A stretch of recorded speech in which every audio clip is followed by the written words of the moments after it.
Per conjugation, it is the delocalization of sigma electron of alpha CH bonds with the electron deficient carbon or with the anti-bonding pi star, which are in conjugation with alpha CH bonds.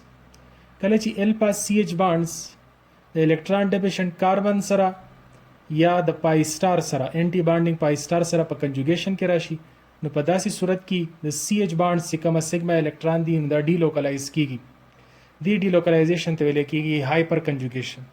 Hyper conjugation बया जमुंग सरा sigma to p conjugation भी या बदा जमुंग सरा sigma to pi star conjugation भी. دا زي simple example अखलमा CH3 CH2 plus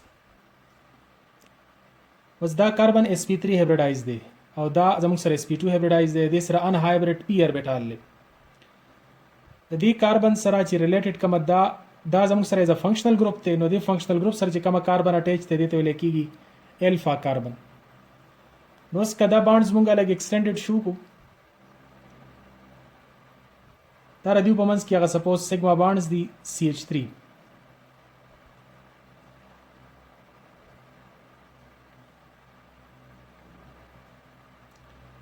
د دې والا سره ان هایبرید پی اربیټال ان هایبرید پی اربیټال ما منشن کو داسي نو کله چې د دې الفا کاربن دا سیګما الکترون د پی اربیټال سره په کنجوګیشن کې راشي دته لکېږي سیګما ټو پی کنجوګیشن او دا ډی لوکلایز کیږي د دې چې کوم الکترون دی نو دا بیا ډی لوکلایز کیږي د دې پی اربیټال سره دی ډی لوکلایزیشن اف سیګما الکترون وذ پی اربیټال is known as hyperconjugation. مستدید وجنا مختلف possible structures کې دي شي کدا structures شو کومه this is CH3 and this is CH2 plus دا باند کدا پای الکترون دا دې چې کوم ټي پی اربیټال له چونکه غیزن تراکاږي دا سیګما الکترون کدلتی شپ شي اور از ا پای باند کریټ کی hypothetical structures دي نو کاربن به از پلس پاتې شي دلته به زموږ سره باند کریټ شي ډبل باند this is CH2 باقي هایدروجن په خپل ځای باندې یو پاسیبل سټرکچر دی دا شو نیکسٹ کدا دویم هایدروجن دا خپل الکترون شفت کی دی کاربن طرف ته نو زموږ سره به نیکسٹ پاسیبل سټرکچر هایپوتھیټیکل کریټ شي H+ ډبل باند CH and CH2 और next possible structure की बया जमुंग सर राजी दीवार एज अ प्लस डबल बॉन्ड CH2 نو تاسو وکتل چې کوم الکترون دی نو هغه زموږ سره ډی لوکلایزیشن شو کوي او دا مختلف پاسیبل سټرکچرز جوړیږي د پاسیبل سټرکچرز کی تاسو ته معلومه ده چې کاربن هایدروجن باند نه دی شو شي د دې وجه نه دیتا نو باند ریزونانس ویل کی یا دیتا هایپر کنجوګیشن وي نو د دې هایپر کنجوګیشن د وجه نه دی کاربونیم آین باندې چې کوم کاربن باندې پلس چارج او هغه ډیکریز کیږي نو دا دی پلس چارج چې په چا باندې ډیکریز کیږي سټیبিলিټی کریټ کوي نو دا هایپر کنجوګیشن دی کاربونیم آین ته سټیبিলিټی ورکوي اوس دا زما سره مختلف پاسیبل کاربونیم آین دي this is CH3 plus this is CH3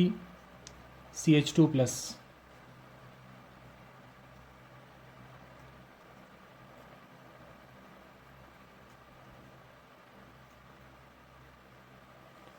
دی کاربونیم آئنس کی تاسو ګورئ الفا های کاربن نشته صرف یو کاربن دی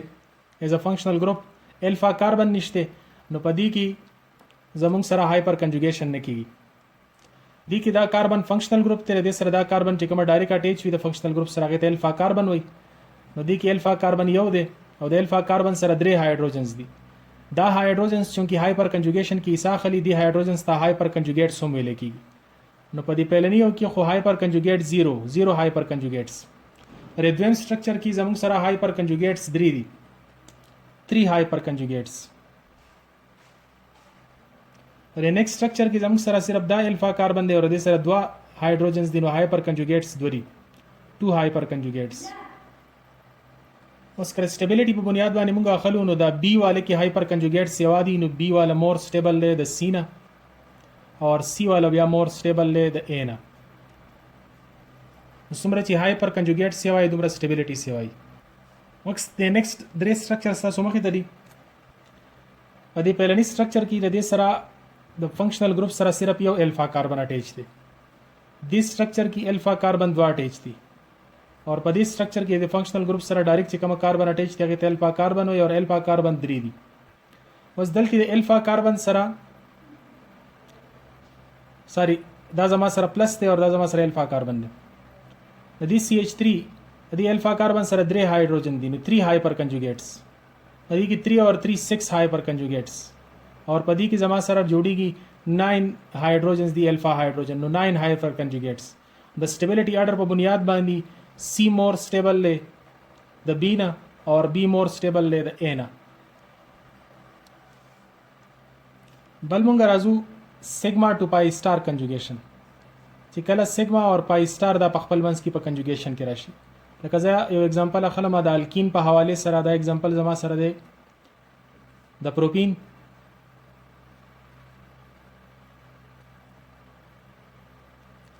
اوس دلته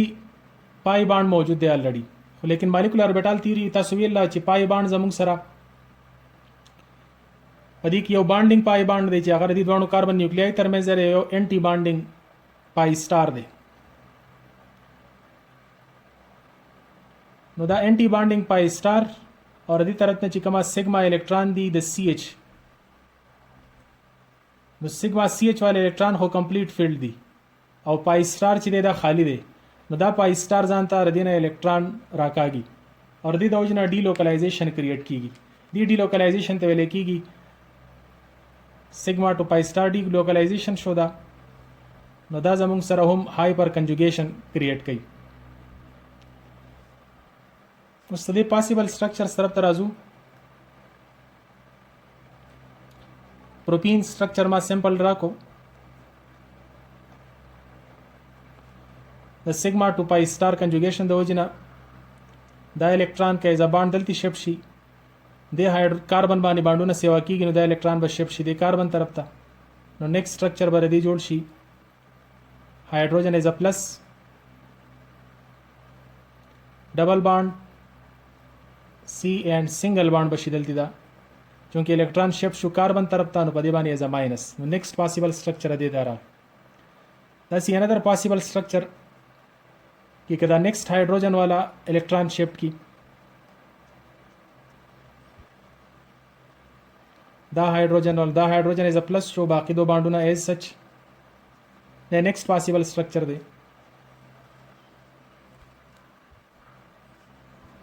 اور third possible structure की हम सरदार राजी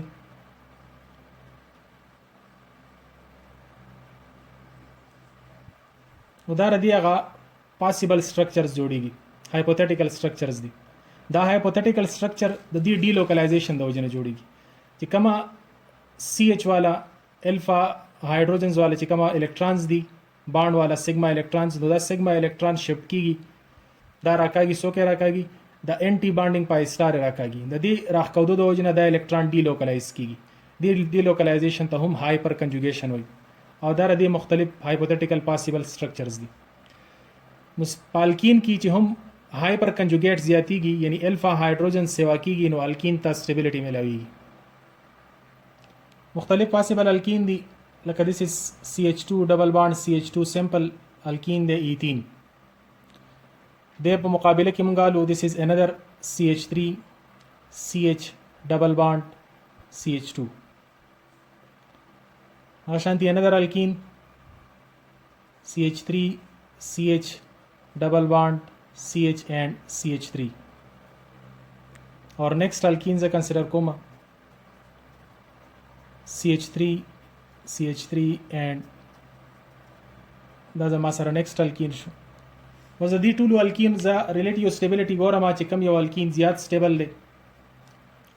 نو کدی کی تاسو ګورئ alkene کی کاربن کاربن ډبل بانډ از ا فنکشنل ګروپ ته اور دې کا دوه کاربن سره بل سره کاربن اٹیچ نه نو پدې کی الفا کاربن نشته نو الفا کاربن سره چې کوم هایدروجن اٹیچ یغه ته هایپر کنجوګیټ وای دې هایپر کنجوګیټس 0 دي پدې کې د دې فنکشنل ګروپ سره صرف یو کاربن ډایرکټ اٹیچ ته الفا کاربن ورته وای او د سره درې هایدروجنز دي نو 3 هایپر کنجوګیټس د ډبل بانډ سره ډایرکټ دوه کاربن اٹیچ دي 3 and 3 6 هایپر کنجوګیټس او دې کې د ډبل بانډ سره سلور کاربن اٹیچ دي سلور ونه الفا کاربن دي او د هر یو سره درې درې هایدروجنز دي نو دا زموږ سره 12 هایپر کنجوګیټس نو څومره چې هایپر کنجوګیټ سیوای دومره به زموږ سره سټیبিলিټي سیوای نو دا مختلف پاسبل سټرکچرز کی stability order موږ ګورو نو D more stable دی